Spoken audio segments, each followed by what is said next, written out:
9월 15일 오늘 하나님의 말씀은 출애굽기 7장 말씀입니다. 하나님께서 이스라엘 백성들이 가족 단위에서 민족 국가 단위가 될 때까지 이집트에서 안전하게 보살피시고 이제 때가 되매 출애굽을 시키시려고 하시는데 바로가 완강히 거부를 하게 되어 마침내 바로와 애굽 땅에 10가지 재앙을 내리시는 내용입니다.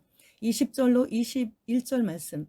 모세와 아론이 여호와께서 명령하신 대로 행하여 바로와 그의 신하의 목전에서 지팡이를 들어 나일강을 치니 그 물이 다 피로 변하고 나일강의 고기가 죽고 그 물에서는 악취가 나니 애굽 사람들이 나일강 물을 마시지 못하며 애굽 온 땅에는 피가 있으나, 첫째 재앙은 애굽의 경제 종교의 심장부라고 할 수 있는 완전 우상으로 군림하고 있는 나일 강물을 모조리 피로 물들인 재앙으로 시작하여 이집트의 신들을 차례로 파괴시키시다가 바로의 장자 죽음에서 정점을 이루게 하십니다.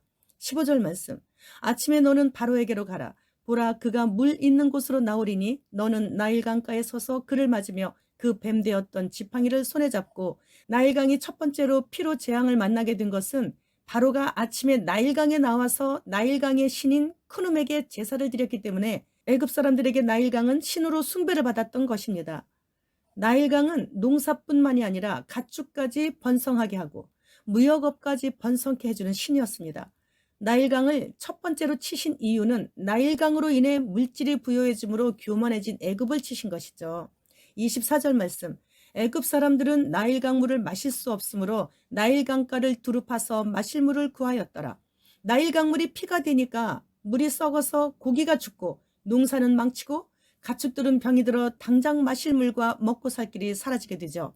사람이 생명을 연장할 수 있는 것은 금과 보석이 아닌 물과 먹거리뿐입니다. 바로가 돌이켜 궁으로 들어가고. 23절 말씀. 바로가 돌이켜 궁으로 들어가고 그 일에 관심을 가지지도 아니하였고. 바로의 강팍함과 무관심으로 인해 백성들은 고통을 겪으면서 죽어나가게 된 것이죠. 그러나 바로는 자신은 저장해 놓은 물과 양식이 있어서인지 아무런 양심의 가책도 죄책감도 없이 그 일에 관심조차 갖지 않았던 것입니다. 이것이 세상 임금인 사탄 마귀의 참 모습인 것입니다. 하나님께서 선민인 이스라엘 백성들이나 이방인이지만 예수님을 구주로 섬기는 우리에게도 하나님보다 더 의지하는 것이 있을 때는 바로에게 행하시는 것처럼 그렇게 똑같이 재앙을 내리실 수 있다라는 말씀이에요. 그래서 하나님께 부르짖으며 도움을 요청하도록 하시는 거예요. 하나님께서 예수님을 이 땅에 내려보내 주셔서 우리 죄를 대속하시기 위해서 십자가의 고난까지 당하게 하실 정도로 그렇게 우리를 얼마나 사랑하시는지 몰라요. 그렇기 때문에 우리는 어떠한 경우에도 고난과 시련으로 인해서 삶이 심히 고달프더라도 결코 좌절할 수 없는 것은 하나님께서 그 일에 결코 무관심하시지 않으시기 때문이죠. 빌 게이츠나 소로스나 영국 왕실이나 록펠러 가문의 사람들 같은 그런 딥스들은 하나님을 대적하면서도 갈수록 점점 더 부자가 되는 것을 보면 하나님의 관심과 사랑이 그들에게는 아예 하나도 없다는 것을 알게 됩니다.